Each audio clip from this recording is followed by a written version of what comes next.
చూస్తే జగన్ సర్కార్ కు మరో ఎదురుదెబ్బ తగిలింది. ఇష్టానుసారం ప్రవర్తించే అధికారులపై ఎన్నికల సంఘం కొరడా జుళిపించింది. ఈ క్రమంలో AP beverages corporation MD Vasudev రెడ్డిపై చర్యలకు ఆదేశించింది.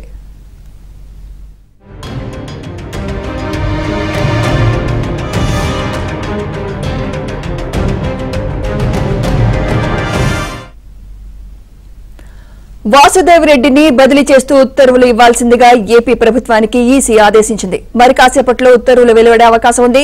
ఆయన్ను ఎన్నికల విధులకు సంబంధం లేని పోస్టుల్లో నియమించాలని ఈడీ ఉత్తర్వులు ఇచ్చింది.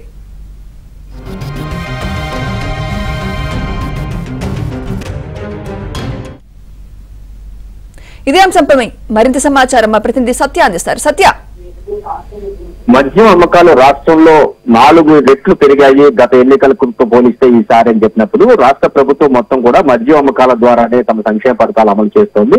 ఇదే సమయంలో ఈ మద్యాన్ని అడ్డం పెట్టుకుని మరోసారి ఎన్నికల్లో గెలవాలని చూస్తున్న పరిస్థితి అయితే ఉంది. దీనికి అడ్డుకట్ట వేసేందుకు ఎన్నికల సంఘం ఇప్పటికే ఏదైతే మద్యం ఏదైతే డిస్టిలరీలో తయారై అక్కడి నుంచి గోడౌన్లకు వచ్చే వరకు గోడౌన్ల వద్ద సీసీ కెమెరాలు ఏర్పాటు చేయాలని, లోడింగ్ అయిన తర్వాత ఆ లారీలు వెళ్తున్నప్పుడు వాటికి జీపీఎస్ అమర్చాలని, వాటికి సంబంధించిన యాక్సెస్ మొత్తం కూడా జిల్లా కలెక్టర్ ఎవరైతే జిల్లా ఎన్నికల అధికారులు ఉంటారో వారికి సీఈఓ కార్యాలయానికి ఇవ్వాలని ఇప్పటికే ఆదేశించింది. అయితే ఇంతకు ముందే ఈ విషయాన్ని ముందుగానే ఊహించినటువంటి అధికార వైసీపీ మద్యం డిస్టిలరీల నుంచి నేరుగా గోడౌన్లు అక్కడి నుంచి వైసీపీ నేతల వద్దకు భారీ ఎత్తున డంప్ చేసుకున్నట్టుగా తెలుస్తోంది. దీనికి సంబంధించి దీని ముందు జరిగినటువంటి కొన్ని పరిణామాలు కూడా అనేక అనుమానాలకు సాగిస్తున్న పరిస్థితి. రీసెంట్ గా పశ్చిమ గోదావరి జిల్లా చింతలపూడి వద్ద ఒక లారీని పట్టుకోవడం, దానికి సంబంధించి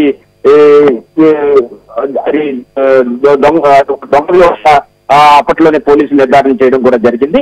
అయితే ఇలాగా పట్టుకున్న లారీలు ఈ విధంగా పట్టుకుంటున్నారు తప్పించి పట్టుకోకుండా వదిలేసిన లారీలు ఎన్ని బయటకు వెళ్ళిపోయాయనేది కూడా తెలియని పరిస్థితి అయితే ఉంది. మరోవైపు మద్యానికి సంబంధించి బార్ కోడింగ్ వేసే మిషన్ పనిచేయలేదని కొన్ని రోజుల పాటు నిర్ధారణ చేసిన పరిస్థితి అయితే ఉంది. ఆ సమయంలో బయటకు వచ్చిన మద్యం సీసాలు ఎటు వెళ్ళాయనే అనుమానాలు కూడా చాలా ఉన్నాయి. ఈ మొత్తం వ్యవహారాన్ని ఆ ప్రభుత్వానికి అనుకూలంగా ఆది నుంచి అనుకూలంగా వ్యవహరిస్తూ మద్యం వ్యవహారంలో A-to-Z గా ఉన్నటువంటి ఎండి వాసుదేవ్ రెడ్డి నడిపారనే ఆరోపణలు అయితే విపక్షాలు గట్టిగా వినిపిస్తున్న పరిస్థితి. దీనిపైన అనేక మార్లు బహిరంగంగానే గలవెత్తిన పరిస్థితి. దీనికి ఈ మొత్తం విషయాన్ని పరిశీలించిన ఎన్నికల సంఘం కొద్దిసేపు క్రితం ఎండి వాసుదేవ్ రెడ్డిపై కొరడా జలిపించింది.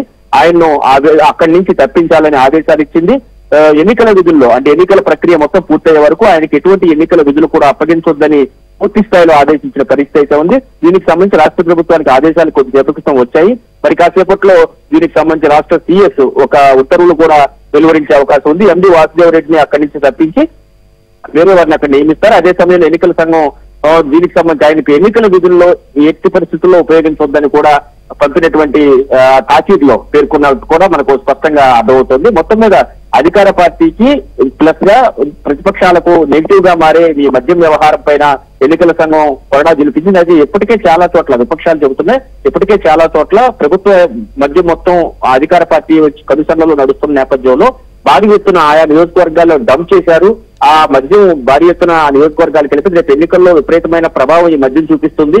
ఎక్కడైనా చర్యలు తీసుకోకపోతే కనుక ప్రతిపక్షాలు ఈ ఎన్నికల ప్రక్రియ అపహాస్యం అయ్యే ప్రమాదం ఉందని చెప్పి ప్రతిపక్షాలను కూడా ఆరోపించిన పరిస్థితి. సీఈఓ కూడా అనేక మార్లు దృష్టికి తీసుకెళ్లడం, అదేవిధంగా బహిరంగంగా కూడా మీడియా ముఖ్యంగా చెప్పిన పరిస్థితి అయితే ఉంది. ఈ మొత్తం వ్యవహారాన్ని మద్యంలో A-to-Z గా వ్యవహరిస్తున్నటువంటి వాసుదేవ్ రెడ్డిని ఇప్పుడు తప్పించడం ఒక రకంగా అధికార వైసీపీకి దెబ్బ అని చెప్పుకోవచ్చు. అదేవిధంగా ఆయన్ను తప్పించి వేరే వారిని ఎవరిని వేస్తారు అనేది కూడా చూడాల్సి ఉంది. అది మరోవైపు ఆయనకు ఎన్నికల విధుల్లో ఏమాత్రం కూడా అప్పగించకూడదని కూడా చెప్పిన పరిస్థితి. గతంలో ఎవరైతే 6 IPS అధికారులు 3 IAS అధికారులు తప్పించినప్పుడు వారికి కూడా ఎన్నికల విధులు అప్పగించవద్దని చెప్పిన పరిస్థితి అయితే ఉంది. కేవలం నాన్ ఫోకల్ పోస్టింగ్ అంటే ఎన్నికలకు సంబంధించి సంబంధం లేని నాన్ ఫోకల్ పోస్టింగ్ లో ఫోకల్ పోస్టింగ్లు కాని వాటిల్లో మాత్రమే వేయాలని కూడా ఆదేశించింది. అదేవిధంగా ఈయన కూడా ఎన్నికల విధులతో సంబంధం లేని పోస్టుల్లో మాత్రం ఉంచాలని కూడా ఆదేశాలు ఇచ్చినట్టుగా తెలుస్తుంది. మరి కాసేపు దీనికి సంబంధించి రాష్ట్ర ప్రభుత్వం నుంచి కూడా స్పష్టమైన ఆదేశాలు వచ్చే అవకాశాలు కనిపిస్తున్నాయి.